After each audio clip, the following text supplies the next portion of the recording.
वो मेरे को क्या बोल रहा, भाई ऐसे ही वो लोग बनाते रहे, एक दिन करेंगे मेरे को इन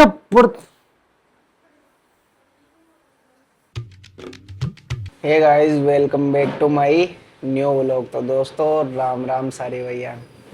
तो दोस्तों, वैसे तो उठ गए पर फिलहाल बेड पे ही रेस्ट कर रहे हैं, क्योंकि अभी तक तो नींद ही पूरी नहीं खुली है। तो भैया आजकल मौसम ही पता नहीं कैसा हो रहा है, उठते तो हैं पर उठने का मन नहीं करता। ऐसे मन करता है जैसे सुबह सुबह सोते ही रहे। और दोस्तों, आज वाले व्लॉग में मैं पता है आपको क्या बताना चाहूँगा। कल मेरे पास एक भाई आया दुकान पे, तो वो मेरे को बोला कि भाई यार तेरे व्लॉग देखता हूँ मैं, व्लॉग बढ़िया लगते हैं, बस एक कमी है कि तुझे और मेहनत की ज़रूरत है।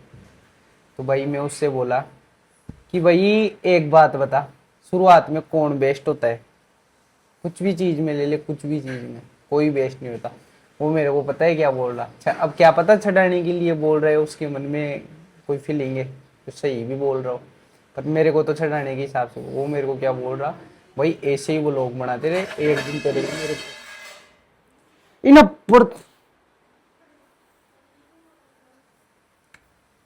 वो मेरे को पता है क्या बोल रहा कि भाई तू ऐसे ही मेहनत करता रहे, एक दिन है ना, मेरे को तो दिख रहा है सौरभ जोशी से भी आगे जाएगा।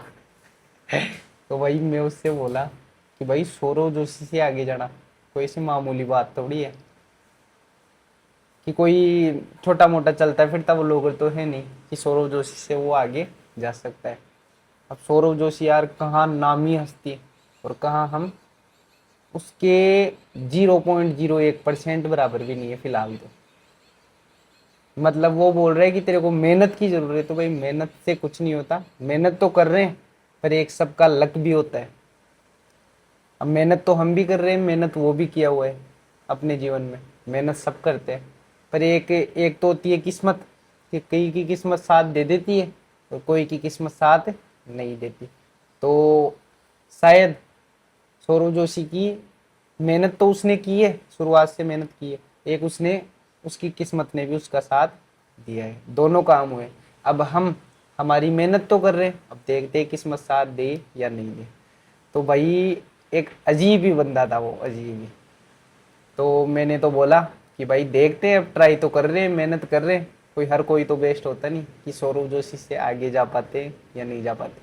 मैं तो ये बोला कि भाई आगे तो जाए चाहे नहीं जाए, गुरु से आगे वैसे कौन जा पाता है, क्योंकि मैं तो देखो सौरभ जोशी को देख के ही व्लॉग बनाना स्टार्ट किया था। तो गुरु से बड़ा कोई शिष्य नहीं होता, गुरु ही सबसे बड़ा होता है। उससे आगे तो हम निकल नहीं सकते वैसे भी। अगर मैं आगे जाऊंगा भी तो भी भाई उस बंदे का सम्मान ही करूंगा, सौरभ जोशी का, क्योंकि उसको देख के ही मैंने व्लॉग बनाना सीखा है। और अब बाकी देखते हैं, देखिए आगे क्या होता है। तो चलो फिलहाल आपको चीज़ दिखाता हूँ। एक मम्मी एक नई चीज़ बनाई है जो शायद आपने या तो देखी होगी कई लोगों ने या नहीं देखी होगी।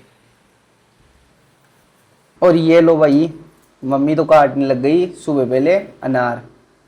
तो मम्मी अनार काट काट रही जाए। अनार और चुकंदर खाने से खून की कमी दूर होती है, इसीलिए खाना चाहिए सबको ही। खून बढ़ता है इससे। और सबको ही खाना चाहिए, और कोई को पसंद आए तो कमेंट और शेयर करें। और वीडियो को लाइक करे, ये भी के, वीडियो को लाइक करें, और चैनल को सब्सक्राइब करे, चैनल को सब्सक्राइब करें, और जरूर जरूर करे। जरूर जरूर करें।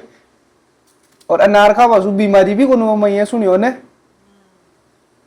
तो भाई लोगों, अनार सबको खानी चाहिए, क्योंकि इससे एक तो क्या है, अपने शरीर में ब्लड सर्कुलेशन होता है ना, वो रेगुलर चलता रहता है, मतलब बढ़िया तरीके से चलता रहता है।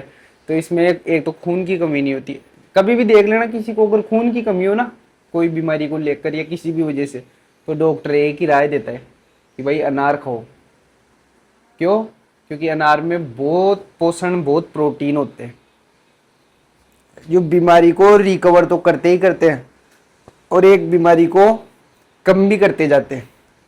मतलब क्या पता है कि उसको खाने से आपकी बीमारी दूर हो जाए। तो भाई टाइम टाइम पे हर चीज़ खानी चाहिए अपन को। तो मम्मी को तो देखो भाई, ज्यादातर अभी क्या है, मम्मी की फिलहाल तबीयत भी खराब रहती है, तो डॉक्टर ने बता रखा है तो मम्मी अनार खाती है डेली। मैं तो खाता नहीं, क्योंकि मेरे को तो 1% भी पसंद नहीं। मैं तो आपको साफ बात बताऊं, मेरे को तो पसंद है भाई, देख, burger, momo, chow mein, fast food पसंद है, वो चाहे कितना ही लियो, वो दबा के खाते हैं। यार कल भी आपको दिखा था, पर कल क्या है, मैं नाइट में वो लोग नहीं बना पाया। कल खाया था इडली, घर पे ही बनाई थी इडली, बनाना भी पता था आपको इडली कैसे बनाते हैं। बनाई पहली बार थी, पर भाई बेस्ट बनी थी, बेस्ट। और अब दिखाते हैं आपको दूसरी चीज कि मम्मी अभी एक चीज और बनाई है, वो क्या चीज है। और ये देखो दोस्तों, ये निकाली है मम्मी ने क्रीम। तो मम्मी को पूछते हैं ये कैसे निकलती है और क्या क्या होता है, क्या बनता है इससे। मम्मी, क्रीम का एक काम हो जाए। क्रीम पहले दूध को गर्म करके उस पे से मलाई निकाली जाए थे। हाँ फिर मलाई निकाल के 10-5 दिन एकठी करके फ्रिज में, हाँ फिर उसको मिक्सी में घेर के हाँ। उसको निकाला जाता है पानी में डाल के।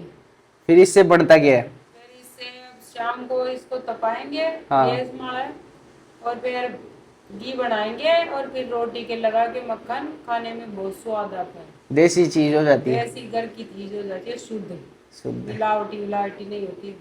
अच्छा, तो भाई लोगों, इस बात को, मतलब इस चीज को मैं देखता तो डेली था, पर मैंने कभी इस चीज पे गौर नहीं किया। अब जब से मैं व्लॉग बनाना चालू किया हूँ ना, तब से मेरा एक छोटी छोटी बातों पर भी गौर करना मैंने चालू कर दिया। अपने आप ही दिमाग चल जाता है कि यार अपन को आज इस चीज का व्लॉग बनाना है, आज इस चीज का व्लॉग बनाना है। तो मम्मी सुबह सुबह ये मिक्सी के अंदर कर रही थी, तो मैंने पूछ लिया कि मम्मी ये क्या चीज़ है। तो मम्मी ने मेरे को बताया कि ये जैसे अपन दूध के ऊपर जो मलाई आती है ना, मतलब क्रीम आती है, उसको अपन इकट्ठी करते हैं। जैसे 4-5 दिन की इकट्ठी होगी, फ्रीज में रखते हैं, ओपन नहीं रखते, क्योंकि ओपन रखेंगे तो खराब हो जाएगी, बदबू मारने लग जाती है। तो फ्रीज में रखते हैं। और जैसे 4-5 दिन की नॉर्मल घर के हिसाब से बता रहा हूँ मैं, जैसे किसी के दूध की डेयरी हो, बड़ी हो, तो वो तो एक दिन में भी कर लेते, पर जैसे अपने नॉर्मल घर में 1-2 किलो दूध आता है ना, उनके लिए बता रहा हूँ। तो 4-5 दिन की मलाई अपन इकट्ठी करते, फ्रिज के अंदर रख देते। अब उसको मिक्सी के अंदर अपन पीसते मलाई को, ताकि वो बराबर हो जाए। कई जगह से क्रीम क्या है वो टाइट हो जाती है, कई जगह से नॉर्मल हो जाती है। मिक्सी में पीसते वो इक्वल हो जाती है। अब पता है शाम को क्या करते हैं, फिर मतलब उसको मिक्सी में पीसने के बाद में फ्रिज में वापस रख देते हैं, ताकि वो जम जाए, मतलब सॉफ्ट हो जाती है ना, वो जम जाए, ठंडी हो जाए मेन तो। फिर ठंडी होने के बाद में, जैसे शाम हो गया या फिर कल हो गई, उसको गैस पे अपन जो भी, मतलब कोई भी बर्तन रहता है ना, बर्तन में उस क्रीम को रखेंगे। और रखने के बाद में उसको गैस को चला देंगे कमाच पे चला देंगे उसको, लगभग ये मान लो कि 20-25 मिनट या आधा घंटा मान लो उस पे। फिर वो मतलब क्रीम में जो वो होते हैं ना, मतलब जो अपशिष्ट पदार्थ वो तो एक साइड हो जाएंगे और घी एक साइड निकल जाएगा, मतलब दोनों को डिवाइड हो जाएगा, अलग अलग हो जाएंगे। फिर उसको छलनी से छान के घी को तो एक साइड कर लिया जाता है और अपशिष्ट पदार्थ को फेंक दिया जाता है। और ऐसे हमारा शुद्ध, बिल्कुल खुद के घर में बना हुआ घी तैयार हो जाता है। फिर घी रोटी के ऊपर लगाओ बढ़िया तरीके से, किसी भी चीज़ के ऊपर, रोटी, पराठे वगैरह, और बढ़िया एंजॉय करो, नेचुरल चीज़ बिल्कुल। और दोस्तों ज़्यादातर हमारी क्या है, यहाँ पर नेचुरल चीज़ ही मिलती है, जैसे कोई केमिकल वगैरह की चीज़ मिलती भी बहुत कम है। क्योंकि सब्जी लाते हैं तो सब्जी भी हमारी छत पे 2-3 सब्जी तो मम्मी लगा रखी है, और पास में ही मंडी है। तो यहाँ पर क्या है, खेती इलाका एक तरीके से देखी जाए तो, क्योंकि हमारे आसपास में गांव खूब है, तो वहाँ से बिल्कुल नेचुरल चीज़ आती है। मतलब प्राकृतिक, ये ऐसी नहीं आती केमिकल वाली चीज़ें जो बनी हुई आती है ना, इंजेक्शन दे देंगे, वो वाली चीज़ें नहीं आती, बिल्कुल नेचुरल चीज़ आती है। तो चलो दोस्तों, 9:30 गए, अब व्लॉग को हो गया एंड करने का टाइम, क्योंकि अब दुकान पे जाने का टाइम हो रहा है। तो व्लॉग को करते हैं दोस्तों एंड। तो दुआ है कि व्लॉग आपको ज़रूर पसंद आया होगा। तो दोस्तों, अगर आपको व्लॉग पसंद आए तो व्लॉग को लाइक, कमेंट, शेयर और चैनल को सब्सक्राइब जरूर करें। ठीक दोस्तों, राम राम।